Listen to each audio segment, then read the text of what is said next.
Ce qui distingue les figures marquantes de notre histoire, c'est leur capacité à prendre des décisions qui transforment le cours des choses, à faire des choix décisifs qui impactent le collectif. Dans Le Jour où, nous explorons ces instants clés, ces moments où une vision individuelle devient une action collective, concrète, porteuse de changement. Mon invitée est une femme, elle incarne cette capacité à agir et à transformer.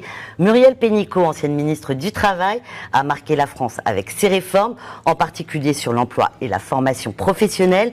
Mais avant cela, elle a brillé dans le secteur privé, contribué au rayonnement international de la France et s'est affirmée comme une leader engagée.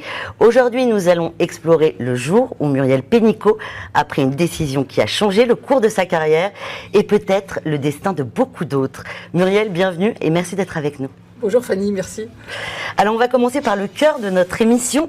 Quel est le jour où vous avez pris une décision qui a marqué votre vie ? J'ai un peu de mal à répondre un jour. J'imagine. Pour moi, il y en a 4 qui ont été fondamentaux. Le premier, c'est quand j'avais 24 ans, j'étais administratrice territoriale. Ma petite carrière commençait à bien démarrer. Et ma phrase de l'époque, c'était « Mes baskets sont confortables, mais je ne suis pas sûre que c'est les miens ». Alors pourquoi ? Parce que vous savez, c'est ce que vous ressentez. Bon, ça marche, mais finalement, ça ne vous engage pas complètement. Votre cœur n'est pas complètement là, ça n'a pas complètement de sens pour vous, pas suffisamment. Et donc, vous étiez où quand vous avez pris cette décision, quand vous vous êtes dit ces baskets, elles ne sont pas pour moi ? J'étais administrateur territorial à Nancy. Je venais de monter une formation pour les personnels des collectivités locales, les directeurs, une formation et on a fait des photos et l'exposition de cette photo a été censurée parce que montrant des réalités sociales trop dures. Voilà. Donc je pense que ça a précipité une décision en disant oui bon d'accord c'est pas mon univers, moi je veux pouvoir dire les choses. Et donc j'ai pris mon sac à dos et pendant un an j'ai été à plein d'endroits dans le monde. Et ça m'a permis de savoir ce que je voulais faire. Donc vous êtes partie voyager. Excusez-moi, sac à dos, toute seule. Oui. Sac à dos, réfléchir et voyager. Voilà. D'accord. Réfléchir, voyager, rencontrer surtout. Et rencontrer, expérimenter et voyager. Et qu'est-ce que vous avez appris de ce voyage ? J'ai appris d'abord que le voyage serait à jamais ma source d'inspiration et voilà, nourriture. Et puis ça m'a surtout appris que par décantation, par rencontre, que je voulais vraiment être engagée socialement. Voilà, c'était clair. Et d'autres, alors, vous avez plusieurs jours décisifs dans votre vie. Sauter dans le temps. En 2008, je suis devenue directrice générale des ressources humaines du groupe Danone. Et à l'époque, Danone avait pris son virage de la santé par l'alimentation. Et un jour, je suis allée voir Franck Riboud, le président, et je lui ai dit, écoute, on a un problème, c'est qu'on promet des produits sains, mais nous, on a 100 000 salariés, 70% sont dans des pays en développement où ils n'ont pas de sécurité sociale, pas de couverture santé. C'est pas cohérent. Il m'a dit, vas-y. Et donc, on a créé Dan Cares, qui est la première couverture santé qu'une entreprise dans le monde est faite pour tous ses salariés dans 90 pays. Et là où ça m'a appris des choses, c'est que ensuite, 300 autres groupes ont suivi. L'Organisation internationale du travail a célébré ça. Et quelquefois, vous ne savez pas du tout vous-même vos choses, ce que vous faites. Tout à fait. En positif, en négatif, ça c'est bien. En fait, il faut le faire, je pense, à l'intuition, au courage, à l'intelligence et au cœur. Et puis après, on voit ce qui se passe. Et ce qui s'est passé, c'est que quand j'ai été ministre du Travail, c'est le moment où la France a présidé le G7. Présidé évidemment par le président de la République. Mais certains ministres avaient un G7 sectoriel. Moi, j'ai eu le G7 social à présider. Et là, patronat et syndicats mondiaux, la Confédération, sont venus me voir en disant on se rappelle Dan Cares, il y a 4 milliards de personnes qui n'ont pas de couverture santé. Est-ce qu'on peut faire une négociation du G7 avec les partenaires sociaux mondiaux ? Il n'y avait jamais eu une négo du G7 avec les partenaires sociaux. On a mené cette négo et maintenant c'est un programme qui est repris par l'ONU. Donc voilà, ça m'a appris beaucoup de choses. Ça m'a appris d'abord on pouvait sauver des vies avec beaucoup d'efforts et pas tant que ça d'argent. On a beaucoup sauvé de vies. Vous devez être fier de cette avancée finalement. Vous dites, vous avez contribué vraiment à changer la vie des gens. Il n'y a pas plus belle récompense dans la vie. Hein. Voilà, donc ça c'est un deuxième moment qui a été fort pour moi. Et les autres ? Les deux autres ? Alors le troisième, c'est quand je suis devenue ministre. Le quatrième, c'est quand j'ai arrêté d'être ministre. Alors quand on devient ministre, comment ça se passe ? Alors, à la française, on aime la dramaturgie, comme en ce moment on le voit, on aime la dramaturgie, donc les passations se passent en 3 quarts d'heure. Aux États-Unis, c'est 3 mois et demi, nous, c'est 3 quarts d'heure. Bon, je pense que la vérité devrait être entre les deux, donc quasiment pas de passation. Non, mais avant ça, c'est-à-dire que le chef d'État vous appelle, le président vous appelle et vous demande. Le Premier ministre. Moi, j'avais pas du tout anticipé que. D'accord. Donc vous étiez où Vous étiez où Vous étiez où à l'instant où le chef d'État vous appelle? Je venais de poser mes valises chez moi, littéralement 3 minutes avant, et la veille, j'étais à Tokyo, où je faisais 3 choses. Donc j'étais sur mon petit village. J'emmenais, comme j'étais DG de Business France, une centaine d'entreprises pour, à l'export, leur permettre de trouver des marchés. J'ai été speaker au Global Summit of Women, dont je suis membre du board, et c'est mon engagement pour les femmes. Et je faisais le vernissage de ma première expo photo à Tokyo. Bon, autrement dit, j'avais qu'une envie, c'était rester. Et puis je me suis dit quand même, je suis DG de Business France, il se passe des choses, il faut que je revienne. Et le téléphone a sonné à ce moment-là. Et d'accord, et qu'est-ce qu'il vous a dit? Ça dure quelques secondes. Par contre, j'ai pris un petit moment pour réfléchir. Moi, parce que vous n'avez pas dit oui tout de suite. Non, je n'ai pas dit oui tout de suite parce que, il y a assez de monde politique pour savoir que c'était très violent et parfois impuissant. C'est-à-dire qu'il y a beaucoup de fonctions ministérielles où finalement votre impact va être très faible. Ça, franchement, aller dans la cage du hamster politique qui est extrêmement brutale. Si on ne peut rien faire pour son pays, ça n'a pas d'intérêt. Alors, la réaction autour de vous, quelle a été la réaction de vos proches, justement, à cette annonce, à votre choix de devenir ministre du Travail? Il y en a qui ont été très inquiets pour moi, et d'autres ravis pour moi, et avait-il la gentillesse de dire pour la France. Les ravis étaient plus contents, mais il y avait quand même les inquiets. Les deux avaient raison. Et puis... mais plus de soutien ou plus de résistance? Non, soutien. Soutien. Il continue, alors évidemment les proches, mais aussi du côté patronat, syndicat. En 2017, c'est-à-dire 111 ans après la création du ministère du Travail en France, j'étais la première qui avait une vraie expérience d'entreprise. D'accord. Ce qui est important, finalement. Ça n'avait pas semblé important jusque-là. Apparemment, quelqu'un s'est dit, tiens, c'est peut-être pas idiot qu'elle connaisse l'entreprise. Et une femme. La femme, je n'étais pas la première. Non, vous n'étiez pas la première, mais c'est quand même important. Oui. D'accord, donc du soutien et de la résilience. Le dernier moment décisif pour vous, ça a été lequel? Ça a été de quitter le gouvernement. Moi, après... le Code du travail, la réforme de l'apprentissage, le Code personnel de formation, l'index égalité, et toutes les mesures d'activité partielle pendant le Covid. Après 18 mois de menaces de mort quotidiennes, après, etc. Moi, en 2020, je me suis dit, ça y est, je n'étais pas venue pour faire carrière politique, j'étais venue à un moment donné pour pouvoir contribuer et faire des choses pour mon pays et mes concitoyens. Donc, on a pu les faire. Il y a eu quand même 1,5 million d'emplois qui se sont créés. Ce n'est pas que les réformes du ministère du Travail, mais c'est un gros contributeur, notamment sur le chômage des jeunes. Et donc, je me suis dit, job is done pour ce que je peux faire moi. Et donc, quand il a été question de changer le gouvernement en 2020, à la fin du deuxième gouvernement d'Édouard Philippe, qui fait les 2 premiers, à ce moment-là, j'ai dit... moi, je suis volontaire pour... il faut qu'il y en ait qui bougent. Donc, moi, vous en aviez marre? Vous étiez fatigué? Non. Si, fatigué. Regardez toute la tête des politiques. Et regardez, 5 ans après, qu'on a l'air plus jeune. Si, il y a une légèreté de vivre que vous pouvez retrouver, que vous n'avez pas. Mais oui, je pense que c'était pas tellement ça. C'est que on rentrait dans... Vous savez, les 3 premières années, vous pouvez faire des réformes ou gérer des crises comme le Covid, mais et puis après, à la fin, on rentre dans une période... Les périodes préélectorales, c'est de la popole. D'accord. Voilà. Et ça, c'est pas mon truc. Donc moi, je suis pas l'animal pour faire ça, voilà. Comment ça se passe justement pendant le Covid, quand on est ministre du Travail, une journée type d'un ministre du Travail pendant le Covid? On est passé de 12-15 heures à 18 heures de travail par jour, nous, parce que en fait, c'était assez hallucinant. On avait le droit d'aller au ministère du Travail dans un silence de Paris total. On entendait les oiseaux, c'était très spécial. Mais surtout, moi, j'ai fait partie des quelques ministres qui ont su quelques jours avant qu'il y aurait le confinement. Et on s'est dit comment on fait pour ne pas refaire les erreurs de 2008-2009 où le chômage a augmenté énormément quand une crise économique et financière.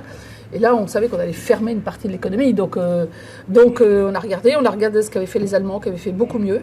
Nous, on venait juste de passer au niveau d'emploi qu'on était 11 ans avant la crise de 2008-2009. Donc on s'est dit, si on en prend pour 11 ans, là, ça ne va pas.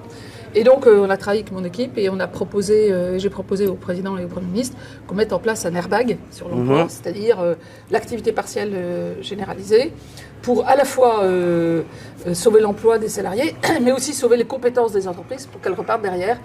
Et voilà, c'est la réunion la plus chère de ma vie. Allez-y, donnez-moi un chiffre. On a tout l'idée dans tous les sens.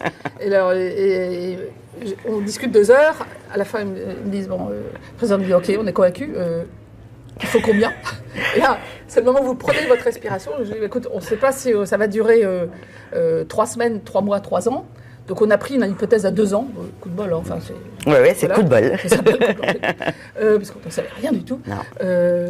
Et donc là, si on fait vraiment un confinement fort, il faudra 30 milliards.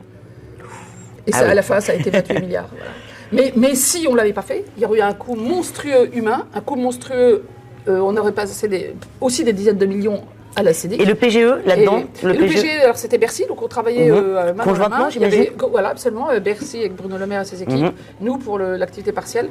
Et ce qui était aussi très étonnant à ce moment-là, c'est qu'on n'avait pas encore de visio. Hein.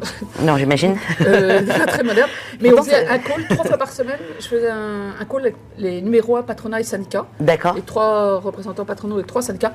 Tous ont toujours été là au call, et de façon hyper constructive, parce qu'il fallait régler aussi, on découvrait que les marins pêcheurs n'ont pas de salaire de base. Comment vous faites le salaire de base pour l'activité partielle? Les intermittents du spectacle, hop, rallonge de 1 an. Enfin, on a cas par cas. Cas par cas, et puis il fallait lever plein d'obstacles, parce qu'on a changé un système d'information en 3 semaines, qui a, 3 semaines après, payé les salaires de 8 millions de personnes dans 1 million de boîtes. Vous imaginez bien que ça... On a tout bousculé. Et moi, je crois un immense coup de chapeau, parce que les administrations, les organismes ont fait un boulot incroyable. Quand je les rencontre aujourd'hui, ils me disent c'est notre plus beau jour de notre vie professionnelle, parce qu'on a fait vraiment un truc qu'on pensait impossible pour les autres. On va revenir sur votre parcours et sur vos inspirations. Il est riche et varié, on le voit. Vous avez été l'une des dirigeantes d'entreprise, une diplomate économique, puis une ministre. Quelles étapes ont été les plus formatrices pour vous, mis à part le voyage? Ah oui, tout. Enfin, moi, j'aime la vie à 360 degrés, peut-être pour ça que je fais la photo, je me retourne. Et du coup, j'ai voulu aller de l'associatif aux collectivités territoriales, à l'État, mais sur le terrain et national, en politique et dans l'administration, et puis beaucoup dans l'entreprise internationale, et dans la diplomatie 2 fois. J'étais ambassadrice 2 fois, donc avant et après d'être ministre. Donc, je pense que j'ai une curiosité qui n'a pas de fin. Enfin, si, le jour où il y a de la fin, c'est... voilà, je meurs. Voilà. Et donc, mais presque dans ce sens-là.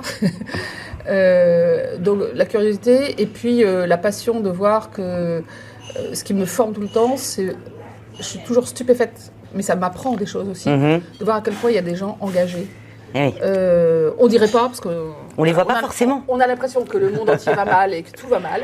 Mais en fait, moi, par exemple, quand j'étais ministre, j'ai passé 1 jour par semaine sur le terrain, sans les caméras, une demi-heure pour les caméras, et puis après, discuter réellement. Les trésors d'engagement qu'on a dans notre pays, alors c'est des patrons de TPE et de PME, c'est des associations, c'est des individus, c'est des maires, il y a des trésors d'engagement, et ça m'apprend à chaque fois, parce qu'ils sont loin de la visibilité, donc c'est pas ça qu'ils cherchent. Mais ils baissent pas les bras. Enfin, le courage, ça m'apprend des choses. Le courage des autres renforce le mien, et moi m'apprend des choses en continu, et puis ça m'apprend la réalité sociale, tout simplement. Je vous appelle Muriel, mais vous préférez peut-être que je vous appelle Madame le ministre? Ah non, mais non. On a des trucs officiels, oui, la première phrase, et après c'est Muriel. D'accord. J'ai retrouvé mon prénom, c'est bien. C'est quand même pas mal. C'est pas mal. Quels a été les modèles ou les mentors qui ont inspiré chaque phase de votre carrière? Parce que j'imagine que vous en avez eu des mentors, des gens qui vous ont inspiré. Oui. Alors, moi, jusqu'à 30-35 ans, les 3 personnes qui m'ont le plus inspiré, c'est une femme, qui s'appelle Geneviève Cahour, qui était la DG adjointe du centre de formation des personnels communaux, là où je travaillais, avant de prendre le vent. Donc, il y a eu un concours pour être administrateur territorial. Et c'était un concours sur titre, parce que je venais de créer le concours. Et donc, je postule. Et ne sont pris que des hommes, beaucoup plus âgés. Donc, je pose ma démission. Et elle va me chercher, elle me dit « Attendez 24 heures ». Elle a demandé au registre de délibérer et j'ai été nommée administratrice. J'avais un peu la même ou pas quand même, parce que après, pas du tout. Contente. Non, mais j'ai compris à quel point la solidarité entre les femmes était importante dans la bataille. Parce que je me suis retrouvée, on était une promotion de 50, tous les hommes étaient des hommes entre 35 et 50 ans, et moi j'étais la petite Jeannette de 23 ans. Mais ça n'a pas dû être facile. Je sais pas. Ils vous écoutaient, vous aviez votre mot à dire. Faut s'imposer. J'ai vite eu mon fan club dès que ça commençait à genre les blagues idiotes et tu t'auras les ramener, moi j'avais rien à dire. Et puis le deuxième c'est un certain monsieur Knecht qui était président de l'Union des commerçants de la ville de Metz. Ça c'est quand j'ai, grâce à Bertrand Schwartz qui était aussi un mentor, à 28 ans j'ai dirigé une des 3 premières missions locales en France pour les jeunes à Metz. Et lui, tout le monde me disait, là, il est dans le journal tout le temps, il pense qu'à sa pomme, il pense pas aux autres. Puis je suis allée le voir un jour et je lui ai dit, ben voilà, nous on s'occupe aussi de la réinsertion des mômes de la prison de Queuleux, maison d'arrêt, c'est moyenne d'âge 25 ans. Bon, mais pour ça il faut leur trouver une entreprise. Alors vous qui avez un réseau incroyable, vous pouvez leur trouver une entreprise, si ça va pas on va les chercher. Ben, il a joué le jeu et grâce à lui qui n'était pas réputé comme un machin, on a fait un travail que beaucoup n'ont pas pu faire. Voilà, et le troisième, c'est quand j'étais adjointe au délégué général, là il m'a pris l'état lui, délégué général à la formation professionnelle au ministère du Travail, donc là j'avais 30 ans. Et un jour, on avait une discussion budgétaire épouvantable où déjà Bercy ne comprenait pas la différence entre un coût et un investissement quand on investit dans les formations. Bercy. Ah non, mais ils n'ont toujours pas compris qu'investir dans les compétences, c'est investir dans l'avenir de chacun et du pays. Dans les talents. Et du coup, on est 25e pays au monde pour les compétences. Hein. On devrait être dans les 5 premiers. Et bon, bref, ils n'avaient pas compris, mais lui, il le savait. Et un jour, une réunion stupide où on veut supprimer un truc stupide, un truc qui marche très bien et qui a de l'impact. Il se lève, il était grand, un peu la Tati, vous savez, qui me démarche comme ça. Et il se lève, il y avait 30 fonctionnaires, voilà. Il se lève, il va à la porte, grand silence, il ouvre la porte et il dit « Cette République est gouvernée par des comptables » et il claque la porte. Ça a été mon Dieu. Joli moment de théâtre, finalement. Oui, mais moi, ça m'a fait comprendre quelque chose. Même si quand on est fonctionnaire, on peut avoir du courage. Bien sûr. Le courage, c'est pas se taire. Le courage, c'est aussi parler. C'est assez assumé. C'est assumer, donner ses opinions, les prouver, les démontrer, bien sûr, pour convaincre. Il faut des faits. Mais il faut y aller. Et puis, cette notion, effectivement, de l'investissement dans l'humain, qui pour moi est la clé, pas simplement du social, mais de l'économique aussi. On parle depuis à peu près 10 minutes déjà, Muriel, mais je me demande combien de carrières vous avez eues, parce que depuis qu'on parle, vous avez eu au moins une dizaine de postes différents. Je pense que c'est même plus que ça. En fait, de toute façon, on dit à tous les jeunes aujourd'hui qu'ils feront 10 métiers, donc moi, c'est fait. On est entre 5 et 10. Donc moi, je suis très jeune parce que je suis dans la génération qui fait 10 métiers, qui prend son sac à dos et qui cherche du sens, donc je les comprends très bien, les jeunes. En tant que femme leader, vous avez été confrontée à des défis liés à la perception du leadership féminin en France et à l'international. Comment vous avez géré ça ? Alors, le premier épisode commence mal, c'était au bout de 3 mois de vie professionnelle. J'étais donc au centre de formation des personnels communaux et je fais un petit texte sur ce que devrait être la stratégie formation. Ouais. Puis ce texte, j'étais tout en bas de l'échelle, il y avait au moins 6 niveaux, 6 ou 7, monte les étages et plaît et présenté au conseil d'administration. Et donc on me demande d'aller le présenter. Alors moi j'étais là depuis 3 mois, j'étais tremblotante comme vous imaginez. Et juste avant d'entrer, il y a la syndicaliste de la CFDT et l'adjointe de mon service qui me disent « Fais gaffe, le président du conseil d'administration, il saute tout ce qui bouge. T'as 22 ans, 21 ans, va pas dans son bureau. Fais gaffe. Donc j'arrive encore plus sécurisée. J'arrive, je fais mon petit topo. Ouais. Et là, le président, qui est décédé maintenant, sinon je crois que je donnerai son nom, dit voilà, bah écoutez Muriel, c'est très bien, je n'ai jamais vu, hein. Muriel, c'est très bien, c'est très intéressant, nous n'avons pas le temps d'en discuter, donc il dit ça devant tout le conseil, venez dans mon bureau après le conseil, comme ça nous pourrons en parler de façon plus approfondie. Et là je me lève, mue comme un ressort, par un ressort, et je dis « Quand vous voulez Pierre », alors personne n'avait jamais fait son prénom, « Quand vous voulez Pierre, mais c'est dans mon bureau », et je sors en claquant la porte. Je n'avais pas de bureau, j'étais stagiaire. J'adore. Voilà. Et là, donc je me suis dit, bon, je suis virée, c'est pas grave, je trouve un autre boulot. Hein. Et alors, vous avez été virée ou pas? Non, parce qu'il y avait tellement de témoins. Ouais. Mais voilà. Et donc, quand j'ai été DGRH de Danone, là, je repars en 2008, le jour où je suis arrivée, c'est une entreprise très avancée socialement. Mais sur les femmes, à l'époque, non. Très avancée sur d'autres sujets, pas ça. Et je reçois une 50aine de mails de femmes. La moitié avait quitté l'entreprise, parce que j'avais déjà été dans le groupe les années avant, donc tout le monde me connaissait. Et elle me dit, écoute, on ne savait pas que tu deviendrais DGRH, tu es la première femme au COMEX, ça nous donne de l'espoir, mais pour nous c'est trop tard, mais fais quelque chose pour les suivantes. Nous on est partis, parce qu'on n'avait pas d'espoir de carrière chez Danone. Et puis les autres 25 à peu près, disant, écoute, on est là, on n'en peut plus, tu es la première femme au COMEX, fais quelque chose. Et donc, c'est là qu'on a lancé, avec l'aide d'Anne Thévenet, on a lancé le mouvement Ève. Maintenant, il y a plus de 10 000 femmes qui sont entrées dans ce programme de développement du leadership des femmes. Ça couvre plein d'entreprises. Et puis que j'ai commencé à mesurer. Et j'ai vu la force de la mesure. Et évidemment, on s'est aperçu qu'il y en avait en bas, mais un peu au milieu et pas du tout en haut. Donc, évidemment, quand j'ai été ministre du Travail, je voulais... Justement, on va en parler. Voilà. On va en parler. Vous avez initié des réformes majeures. Donc, j'ai été dans des endroits différents, mais je suis toujours sur les mêmes sujets. Hein. Ah, mais oui, bien sûr, mais vous avez raison. De toute façon, pour convaincre, il faut se positionner. Vous avez initié des réformes majeures, notamment sur la réforme professionnelle et l'assurance chômage. Quelle a été la plus grande difficulté à surmonter pour faire passer ces réformes? Alors, la plus grande difficulté, ça a été sur l'apprentissage, parce que... Ce qui aujourd'hui, l'apprentissage, c'est une part très, très, très importante de l'emploi de demain.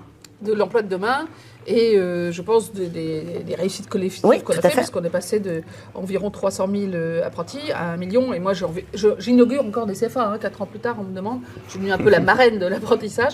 Et je vois des jeunes passionnés. C'est pas parfait, mais il y a plein de jeunes passionnés à qui s'ouvre une voie royale pour les études comme pour le travail. Et donc, en fait, ce qui a été difficile, c'est que les régions... Je connaissais bien le sujet, l'équipe que j'avais réunie autour de moi dans mon cabinet aussi. On avait une vue assez claire de ce qu'il fallait faire. Mais pour ça, il fallait reprendre le pouvoir aux régions et surtout l'argent qu'elles utilisaient qu'à moitié pour l'apprentissage. Et donner l'initiative aux jeunes, aux entreprises, aux branches. Ouais. Et voilà. Et donc, il y a eu, c'est quand même assez rare quand on est ministre, d'avoir une pétition de président de région dans la presse pour dire que je devrais partir. C'est assez rare. Vous ne deviez pas être bien. Vous en foutiez. Il y en a un qui a soutenu, c'est Xavier Bertrand, qui a été un ancien ministre du Travail. Et le Sénat, bien qu'il soit à l'émanation des régions, ça s'est quand même plutôt bien passé. On va parler de la réforme de la formation professionnelle via le compte formation. Ça a touché des millions de Français. Quand vous la regardez aujourd'hui, quels en sont les succès et les points à améliorer? Est-ce que vous pensez qu'il y en a? Oui, les deux. Le plus grand succès, c'est que quand on a lancé ça, donc toujours dans la loi pour la liberté de choisir son avenir professionnel de 2018, la même que l'apprentissage et que l'ADEX, égalité homme-femme, moi j'avais la conviction qu'on entrait dans une société de compétences. C'est encore plus visible aujourd'hui avec l'IA, la transition écologique. On ne va pas simplement changer de métier 10 fois, on va se former tout le temps parce que d'après le CDE, les compétences professionnelles qu'on apprend dans l'enseignement initial, maintenant, elles ont une durée de validité de 2 ans en moyenne. Autrefois, c'était 30 ans. Voilà. Donc, se former, apprendre, travailler, ça va être un seul mouvement. Donc, on ne peut pas compter sur les entreprises pour faire toutes les formations sur tous les sujets, même qui ne sont pas de leur ressort, pour tous les salariés. Donc on s'est dit, il faut l'engagement des entreprises sur la formation, et le complémentaire, c'est donner du pouvoir à chaque individu sur sa vie. Pour avoir du pouvoir sur sa vie, pour pouvoir choisir son métier, il faut pouvoir avoir le choix de se former. Donc il existait un compte personnel de formation, mais il fallait des autorisations, c'était long. Maintenant, c'est très simple. Hein. On a changé quoi? D'abord, on a dit, ça ne va pas être des heures, ça va être du temps, ça va être des euros sur un compte en banque à la Caisse des dépôts. Deuxièmement, c'est très simple. Troisièmement, on fait une appli où vous avez toutes les formations qualifiantes du pays. Vous savez si vous pouvez faire...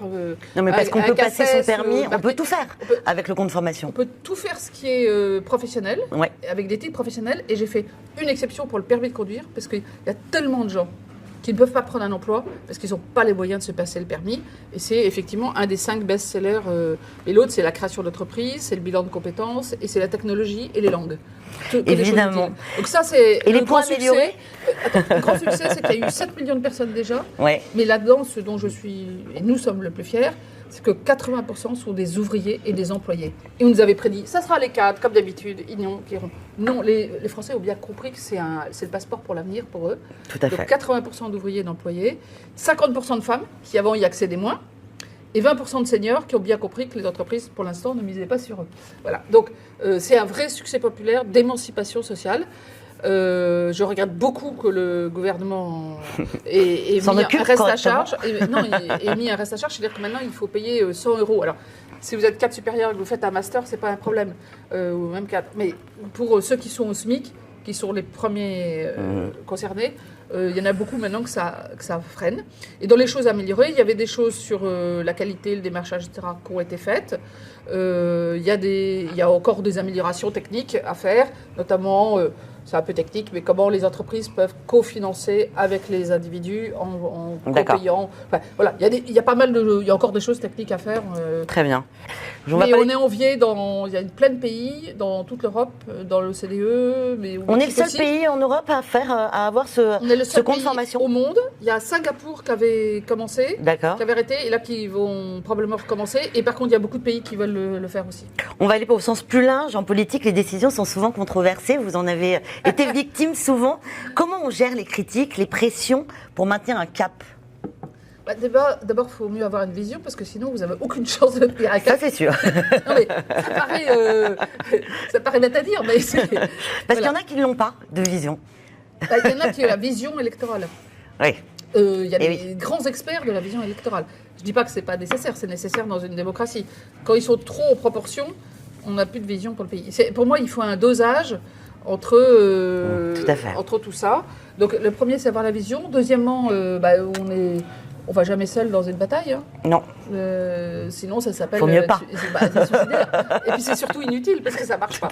Donc, ça, c'est vrai, le fait d'avoir quelques années de vol derrière moi, je connaissais beaucoup de monde dans le patronat, dans le syndicat, dans les collectivités territoriales, dans l'associatif. Enfin, ça joue beaucoup parce que vous avez des alliés qui savent vos convictions, et avec lesquels on les partage au moins. Et puis après, il faut se retourer d'une super équipe. Je me suis entourée d'une super équipe. Il y en a qui venaient du patronat, des syndicats, des parlements, tous engagés, une énarque, voilà. Et j'ai pas fait du tout un cabinet classique, mais vous aviez pas fait l'ENA, vous ? Ils sont formidables. J'ai fait ni l'ENA, ni HEC, ni Polytechnique, et j'ai dirigé des polytechniciens, des HEC et des énarques. Parce que quand j'avais 17 ans, j'avais lu Bourdieu, La reproduction des élites, et donc j'ai refusé d'entrer en prépa pour pas entretenir la reproduction des élites, de moyenne bourgeoisie. Jolie anecdote. J'avais pas compris que pour une femme, ça aurait été une avancée, mais bon, c'est pas grave.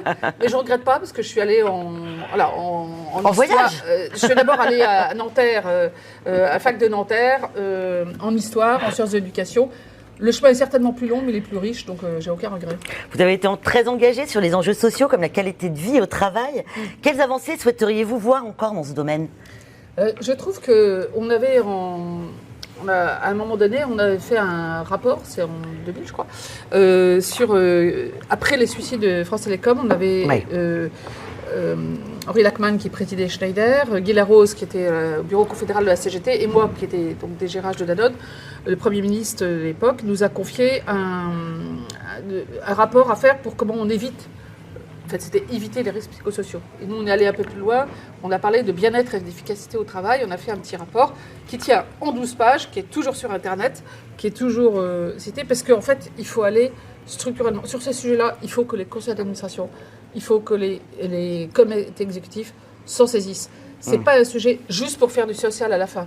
La qualité de vie au travail, c'est essentiel sur le plan social, mais c'est aussi lié à l'innovation et à la qualité sur le plan économique. Donc je pense que les réformes à faire, elles sont beaucoup dans les entreprises maintenant, pour avancer là-dessus. On va parler d'une vision sur l'avenir, sur des inspirations personnelles, avec un regard beaucoup plus global. Quels sont les grands défis du monde du travail aujourd'hui, de la formation, auxquels nous devons nous préparer ? Alors, je pense qu'il y a 4 grandes vagues, en espérant que ça ne fait pas un tsunami, 4 immenses vagues. Ça dépend de nous, hein, nous tous, comment on anticipe, on accompagne. Il y a évidemment l'intelligence artificielle, la transition écologique, la démographie qui change beaucoup la structure du monde du travail. Tout à fait. Avec, en gros, les pays du nord du globe qui vieillissent très vite et du sud qui sont jeunes. Et évidemment, le rapport l'âge de la retraite. au travail. Oui, c'est un petit bout de tout ça, mais qui est lié aussi à la démographie. Et le changement du rapport au travail. Donc ces sujets-là sont importants. J'ai d'ailleurs l'occasion d'en parler dans beaucoup d'endroits en France et dans le monde, et de préparer une BD, un roman graphique sur ce sujet. D'accord. Donc ça, il sortira courant avril. 9 avril. 9 avril, d'accord. On va parler de votre vision pour le rôle des entreprises dans la transformation sociale des entreprises et écologique. Surtout, aujourd'hui, on sait que c'est la RSE un pan très important. Qu'est-ce que vous en pensez? Quel est le rôle aujourd'hui qu'elle doit prendre? Est-ce que c'est prégnant pour les entreprises? Alors, l'Europe est plus avancée que le reste du monde là-dessus. D'accord. Et hélas, on va le rester beaucoup plus avancé parce que je pense qu'entre les États-Unis et la Chine, on ne va pas avoir beaucoup de soutien sur ces sujets-là au plan international. Ce qui est une vraie préoccupation. D'ailleurs, on le voit déjà au niveau COP, au niveau... Bon, ça alors que ça urge. Enfin bon. Donc, je pense que l'important maintenant, c'est quelle est la part que doivent faire les gouvernements, la part que doivent faire les entreprises. Tout à fait. Et la société civile. Les gouvernements ont leur part. L'Europe, bon, c'est parfois peut-être un peu trop bureaucratique, mais quand même ça va dans le bon sens. On a une constance maintenant depuis une dizaine d'années, et puis depuis la COP qu'a présidé Laurent Fabius, on progresse quand même sur le plan du droit international et du droit européen sur le sujet. Et puis, alors les entreprises, ce que je trouvais intéressant, c'est qu'il y a des secteurs où ils l'ont vraiment pris à bras-le-corps. D'accord. Et maintenant, c'est un sujet stratégique. C'est pas simplement pour se conformer à des règles. Oui. C'est un sujet stratégique et toute la chaîne de valeur est en train de changer. Par exemple, dans le bâtiment, vous avez besoin de travailler sur les fournisseurs, la matière première, le mode de construction, l'énergie, diminuer l'énergie dans les bâtiments. C'est toute la chaîne qui est en train de changer. Dans l'alimentaire aussi. Évidemment dans l'industrie de l'énergie. Donc moi ce que je trouve intéressant c'est de voir maintenant il y a des secteurs qui y vont et là ça va aller plus en profondeur. Mais il faut que la société civile reste présente. De toute façon, zéro émission carbone 2050 en Europe. Est-ce que vous pensez que les entreprises vont y arriver? C'est pas que les entreprises. Elles sont obligées. C'est les entreprises, les collectivités publiques. Et pour ça il faut beaucoup d'innovation aussi. Par exemple, un transport propre, il y a beaucoup d'innovation technologique dedans. Donc, il ne faut pas opposer la technologie au développement durable. La technologie ne va pas tout faire, mais elle peut servir le développement durable. Et puis, il y a aussi les comportements de tout le monde. Mais quelquefois, les comportements, on vous focalise sur des choses qui, en fait, sont secondaires. Il faut vraiment, par exemple, réinventer certains secteurs. C'est vrai pour les transports, mais pour l'agriculture et l'agroalimentaire. Or, on est en train de faire un peu le contraire par des mesures qui vont dans l'autre sens. Or, c'est un des gros sujets qui va être déterminant pour à la fois notre santé. Tout à fait. Et la planète dont nous sommes qu'un tout petit bout et quelques vivants au milieu de tous les autres. Donc la planète nous survivra. On dit toujours sauver la planète. Non, c'est sauver l'humanité dans la planète. Et l'humanité et tous les autres êtres vivants, animaux et plantes. Et oui. Si vous pouviez transmettre des messages aux dirigeants d'aujourd'hui, ça serait lesquels? Alors, oser. Oser faire confiance à vos salariés, oser miser sur l'investissement social, oser la transition écologique, oser l'innovation technologique avec l'IA, oser, mais partager.